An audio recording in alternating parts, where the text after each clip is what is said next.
Hi everyone, welcome back to my YouTube channel. I hope आप सब बहुत अच्छे होंगे। फ्रेंड्स, अगर आप लोग चैनल पर नए हो तो इसे सब्सक्राइब भी कर दीजिए और हाँ, लाइक भी। अब मैं तो बोल के चली जाती हूँ, आप लोग करोगे या फिर नहीं, ये तो भगवान जाने। नेक्स्ट डे क्लासरूम में वांगजी कॉन्स्टेंटली विंग को ही देख रहा था, जो बहुत ही ज़्यादा वीक और डर लग रहा था। रात को भी विंग वांगजी के नाइट ड्यूटी से आने से पहले ही सो गया था। क्लासेस के बाद लेंचरेन ने विंग को रुकने के लिए कहा। इससे वांगजी और भी परेशान हो गया, लेकिन विंग सरप्राइज नहीं हुआ क्योंकि लेंचरेन उसे हर बार टोकता ही रहता है। शायद आज भी उसने विंग को इसीलिए रोका होगा। उन्होंने लैनी को भी रुकने के लिए कहा। लैनी को रुकता देख वांगजी और ज़्यादा परेशान हो गया। लैनी भी बहुत ज़्यादा नर्वस हो गई थी। उसने सोचा नहीं था कि लेंचरेन इस तरीके से उन लोगों को क्लासरूम में रोक लेगा। वो क्लास स्टार्ट होने से पहले ही लेंचरेन से मिलने गई थी ताकि उस पर कोई शक न करे और वांगजी को ये पता ना चले कि लेंचरेन को विंग के बारे में लैनी ने बताया है। लेकिन अब तो उसे भी यहीं क्लासरूम में रोक लिया है, जिसे वांगजी ने देख लिया। लेकिन अच्छी बात यह है कि वो इस क्लास से बाहर जा रहा है। विंग और लैनी लेंचरेन के साथ वहाँ पर अकेले होंगे। लेकिन तभी लेंचरेन ने कहा, वांगजी तुम भी रुको। ये सुनकर लैनी को बहुत ज़्यादा डर लगने लगा। जैसे ही लांजान ने सुना, उसे भी थोड़ा रिलैक्स्ड फील हुआ। अब वो अपने विंग के साथ यहीं पर होगा। तभी लेंचरेन ने कहा, तुम हमारे चीफ प्रिंसिपल हो, इसलिए तुम्हारा हक है ये जानना कि यहाँ पर क्या हो रहा है। लैनी तुम बताओ। लैनी ने वांगजी की तरफ देखा, लेकिन वांगजी ने उसकी तरफ नहीं देखा। उसकी नज़रें विंग पर थी। अभी नहीं तो कभी नहीं, लैनी ने खुद को मोटिवेट किया। वो कहती है, विंग डार्क एनर्जी को प्रैक्टिस करता है। इस पर लेंचरेन ने कहा, वो बहुत ही काम था। फिर उसने कहा, और तुम्हें ऐसा क्यों लगा कि विंग डार्क एनर्जी प्रैक्टिस करता है? फिर उसने एक्सप्लेन किया कि कैसे उसने विंग को क्लाउड ड्रेसेस के बैक साइड माउंटेन्स पे देखा था, डार्क एनर्जी को यूज़ करते हुए। इस पर चिरन कहता है, तो इसका मतलब है कि विंग ने क्लाउड ड्रेसेस के अंदर डार्क एनर्जी का यूज़ नहीं किया। क्या तुमने देखा कि उसने किसी को यहाँ पर हर्ट किया हो? इस पर लैनी ने कहा, नहीं। लेंचरेन ने फिर से पूछा, जब तुम्हें महीनों पहले ये चीज़ पता चल गई थी तो तुमने तभी क्यों हमें नहीं बताया? इस पर लैनी ने कुछ नहीं कहा। उसने अपनी गर्दन झुका ली। तभी वांगजी कहता है, अंकल विंग वो। लेंचरेन ने उसे रोककर कहा, वांगजी मुझे इन सब के बारे में पता है। लैनी तुम एल्डर्स के पास जाओगी और उनसे अपने बिहेवियर के लिए डिसिप्लिनरी पनिशमेंट लोगी। लैनी का सर झुका हुआ था और वो उस कमरे से बाहर आ गई। दूसरी तरफ विंग के चेहरे पर बहुत ही इम्प्रेसिव एक्सप्रेशन थे। उसे अपने कानों पर यकीन नहीं हो रहा था कि इस ओल्ड मैन ने क्या कहा। ये तो हमेशा तैयार रहता है ना विंग को सज़ा देने के लिए। ऐसा पहली बार हुआ होगा जो लेंचरेन ने उसके बदले किसी और को पनिशमेंट दी। चिरन कहता है, जैसा कि तुम्हें पता ही है कि पिछले हफ्ते जियांग फेंगमियान आए थे, तो उन्होंने मुझसे विंग के कोर के बारे में डिस्कस किया था। मैं इस बारे में तुमसे और शिजन से आज़ाद बात करने ही वाला था, लेकिन मुझे नहीं पता था कि चीज़ें इस तरीके से पता चल जाएंगी। मैं चाहता हूँ कि तुम उसकी हेल्प करो और उसकी कोर की प्रोग्रेस के बारे में मुझे रिपोर्ट भी। उसने वांगजी को कुछ ओल्ड स्क्रॉल्स दिए जिनकी मदद से वो विंग की मदद कर सकता है। विंग मन ही मन में अपने अंकल को थैंक्स कर रहा था कि उसने इस चीज़ के बारे में लेंचरेन से बात की। उसे वो बातें याद आ रही थी जब उसने अपने अंकल से कहा था कि उसे इस बात का डर है कि वो यहाँ पर किसी को हर्ट कर देगा। भले ही मैडम यू ने हमेशा विंग से नफरत की हो और उसे पनिश किया हो, लेकिन उसके अंकल और सिबलिंग्स ने हर वो मुमकिन कोशिश की जिससे वो विंग के दर्द को कम कर सकें और उसे ढेर सारा प्यार दे सकें। और इन सब की ही वजह से विंग कभी भी मैडम यू से हेट नहीं कर पाया। जितना प्यार उसकी फैमिली उससे करती है, उसके सामने मैडम यू की नफरत कुछ भी नहीं है। ठीक है अंकल, वांग जी ने कहा। विंग इतना ज़्यादा खुश था कि अगर वहाँ पर लेंजरेन नहीं होता तो वो वांग जी के ऊपर कूद जाता और उसे टाइटली हग कर लेता। वो दोनों ही वापस जिंगशी में आ गए। वांग जी ने उससे कहा, विंग, मैं ब्रदर से मिलकर आता हूँ, तुम यहीं पर रहो। इसके बाद वो चला गया। वांग जी के जाने के 2 मिनट बाद दरवाजे पर नॉक हुआ। उसने दरवाज़ा खोला और वो बाहर जो विजिटर आया था उसे देखकर थोड़ा कंफ्यूज हुआ और उसके बाद ज़ोर ज़ोर से हंसने लगा। वो इतना ज़ोर से हंसने लगा कि उसे पेट में दर्द होने लग गया था। बाहर लैनी खड़ी थी और जैसे ही उसने जिंगशी में विंग को देखा उसका चेहरा पेल हो गया। विंग, वो भी जिंगशी के अंदर, क्या कर रहा है? वो तो कभी भी जिंगशी में नहीं आई, वांग जी ने कभी आने ही नहीं दिया। वो तो यहाँ पर वांग जी को अपना इनोसेंट सा फेस दिखाने आई थी ताकि वो उस पर फिर से यकीन करने लग जाए, लेकिन यहाँ पर वांग जी की जगह विंग है। उसने खुद को काम किया और वो विंग से पूछती है, तुम यहाँ पर क्या कर रहे हो? इस पर विंग ने उसे जीभ दिखाते हुए कहा, ये मेरा घर है, मेरा कमरा है। इस पर लैनी ने चकल किया। वो उसकी बातों पर यकीन नहीं कर रही थी। वांग जी कहाँ पर है? उसने पूछा तो विंग ने कहा, तुम्हें क्यों जानना है? इस पर लैनी कहती है, क्योंकि वो मेरा फियांस है। इस पर विंग ने कहा, वो पास्ट में था। अच्छा, तो तुम कौन हो? तुम उसके क्या लगते हो? वांग जी को वहाँ पर न देखकर लैनी ने अपना लक आजमाया। ये सुनकर विंग बिल्कुल साइलेंट हो गया था। हाँ, वो दोनों एक दूसरे से प्यार करते हैं, लेकिन उन्होंने ऑफिशियली अनाउंस नहीं किया और बिना वांग जी के साथ कुछ भी डिस्कस किए बिना विंग उससे कुछ भी नहीं कहेगा। तभी पीछे से आवाज़ आई, वो मेरा सब कुछ है। ये आवाज़ सुनकर लैनी वहीं पर रुक गई। जान जान, विंग ने हंसकर उसका नाम लिया। वांग जी, लैनी ने कहा, लेकिन वांग जी ने उसमें कोई भी इंटरेस्ट नहीं दिखाया और वो सीधे अंदर आ गया। उसके दिमाग में सिर्फ विंग का वो साइलेंट सा फेस है। जब लैनी ने उससे पूछा कि लानजान की ज़िंदगी में उसका क्या स्टेटस है, वांग जी ने विंग की तरफ अपना हाथ बढ़ाया। उसकी नज़रें विंग की चमकती हुई आंखों पर थी। विंग ने वांग जी के हाथ में अपना हाथ रखा। वांग जी बहुत प्राउड फील कर रहा था। अब वो उन दोनों के रिलेशन को आगे बढ़ाएगा जो उसे बहुत पहले कर देना चाहिए था। वो सबको बता देगा कि ये ब्यूटीफुल सोल सिर्फ उसे बिलोंग करती है। वांग जी की आंखों में लैनी के लिए कभी भी कोई भी फीलिंग्स नहीं थी, इसलिए उसकी बातें भी वांग जी के लिए अनबॉदर्ड थी। वांग जी, लैनी ने चौथी बार वांग जी का नाम लिया, लेकिन वांग जी को तो कोई फ़र्क ही नहीं पड़ा। वो दोनों तो अपनी ही दुनिया में खोए हुए थे। लैनी ने सोचा, नहीं, ऐसा नहीं हो सकता है। उसने वांग जी की स्लीव्स को पकड़ लिया, जैसे कि वो वांग जी को किसी मैजिकल स्पेल से बाहर लाना चाहती हो। जाओ यहाँ से! तभी वांग जी ने जोर से चिल्लाया। उसका दूसरा हाथ उसकी बीचेन पर था।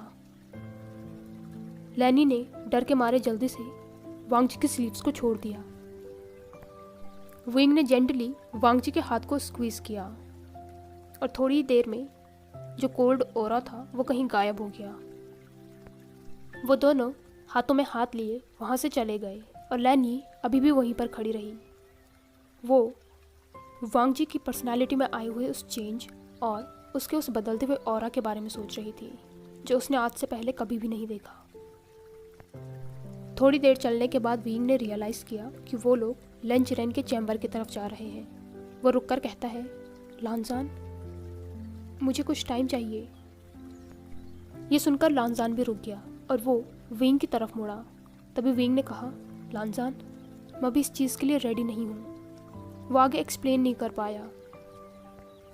मैं अभी ये सब कुछ सबके सामने अनाउंस नहीं कर सकता हूँ, खासकर तब तक तो नहीं जब तक मैं अपनी कोर को पूरी तरीके से कंट्रोल न कर लूँ, और अंकल के सामने तो नहीं। वांग जी भी विंग के चेहरे की उस हेल्पलेसनेस को देखकर चुप हो गया। और उसने उसकी बात मान ली। तभी विंग ने कहा, मुझे भूख लग गई है। फिर वांग जी को याद आया कि क्यों वो वापस जिंगशी गया था।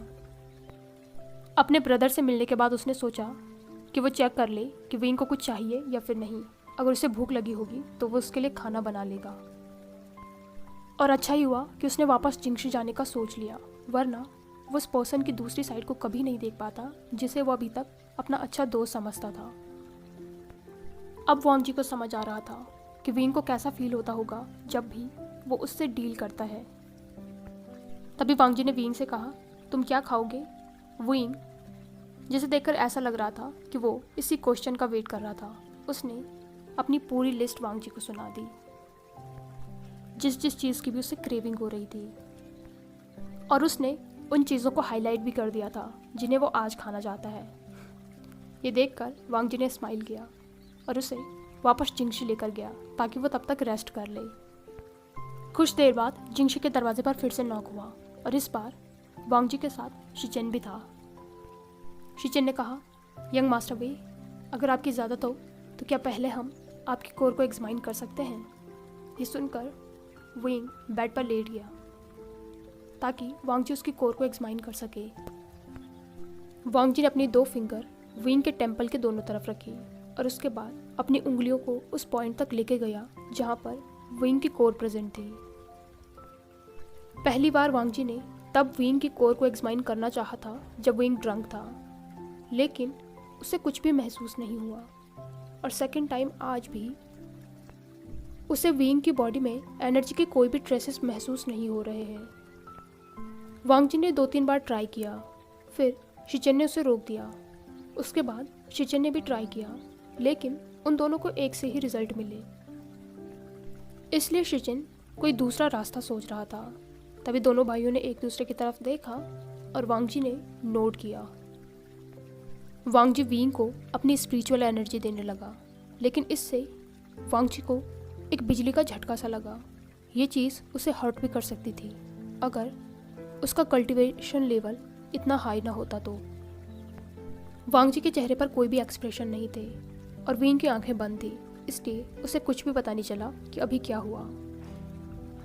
भले ही वांग जी ने अपने दर्द को छुपा लिया हो, लेकिन उसके चेहरे पर बदलते एक्सप्रेशन को देखकर शिचेन समझ गया था कि बात सिंपल नहीं है। ये देखकर वो भी वरीड हो गया था। फिर शिचेन ने विंग को अपनी स्पिरिचुअल एनर्जी देना स्टार्ट किया, लेकिन उस पर उस एनर्जी ने काउंटर अटैक नहीं किया, बल्कि वो तो विंग के शरीर से पास ही नहीं हुई। तभी वांग जी ने कहा, ब्रदर, उसकी एनर्जी मुझ पर काउंटर अटैक कर रही है। शिचेन कहता है, और मेरी एनर्जी उसके शरीर में जा ही नहीं रही है। दोनों भाइयों ने अपना अपना एक्सपीरियंस बताया। ये सुनकर विंग, वांग जी और शिचेन तीनों ही कंफ्यूज हो गए थे। जो ओल्ड स्क्रोल उसके अंकल ने उन्हें दिए थे, उसमें भी नहीं बताया गया था कि डार्क एनर्जी को किससे और वो कब रिएक्ट करती है। वो समझ गए थे कि उन्हें कुछ लोग और चाहिए होंगे इस कोर को एक्सपेरिमेंट करने के लिए। लेंस सेक्ट के कल्टीवेशन से रिलेटेड जितने भी प्रिंसिपल हैं, उसके अकॉर्डिंग विंग जानता है कि लेन जिरेन किसी और डिसिपल को ये पता नहीं लगने देगा कि उनके पास एक ऐसा डिसिपल भी है जो डार्क एनर्जी यूज़ करता है। उसके लिए तो सबसे बड़ी बात यही हो गई कि लेन जिरेन ने उसकी मदद करी। अब उसकी मदद सिर्फ उसके सिबलिंग्स कर सकते हैं, लेकिन वो अपने सिबलिंग्स को इतने सालों के बाद कैसे अपनी कोर के बारे में बताएगा?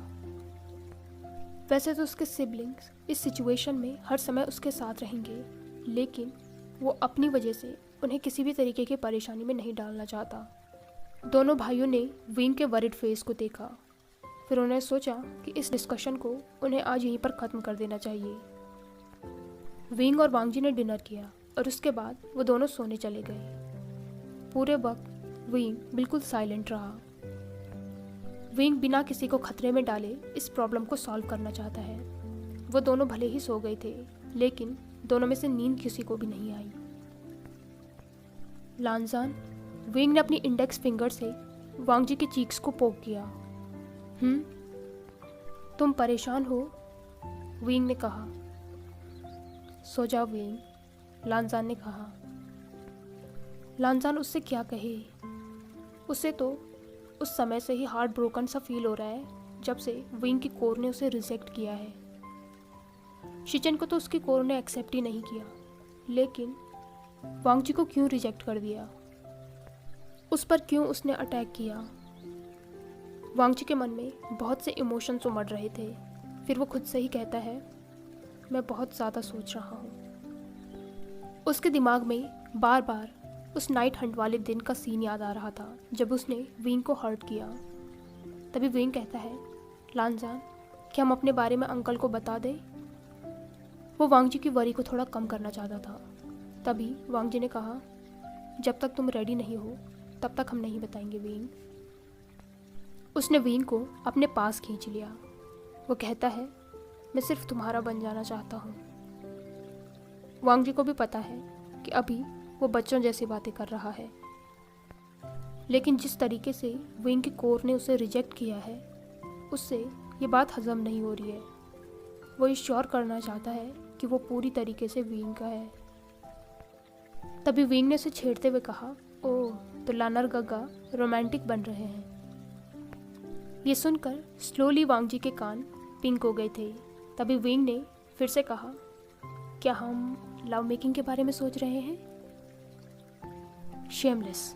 वांगजी ने विंग का मुंह बंद कर दिया क्योंकि अब वो विंग की टीजिंग ज़्यादा नहीं सह सकता है। एक बार फिर से साथ में दोनों अपनी सारी चिंताओं को भूल गए और स्माइल करते हुए साथ में सो गए।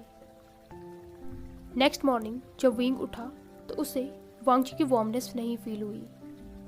उसने उठकर आसपास देखा तो वहाँ पर वांगजी ने उसके लिए एक नोट छोड़ा था जिसमें लिखा था कि उसे कुछ ज़रूरी काम आ गया है जिस वजह से वो जा रहा है और वो आकर विंग से मिलेगा।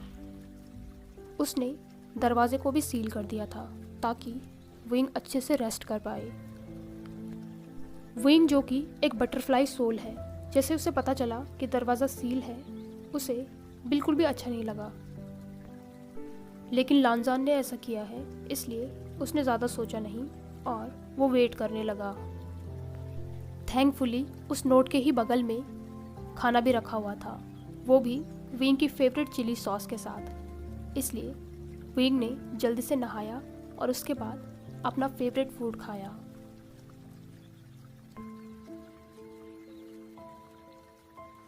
हाय एवरीवन, आई होप कि आपको ये पार्ट पसंद आया हो। अगर आपको ये वीडियो पसंद आई हो तो इसे लाइक, कमेंट, शेयर और चैनल को पक्का से सब्सक्राइब कीजिए।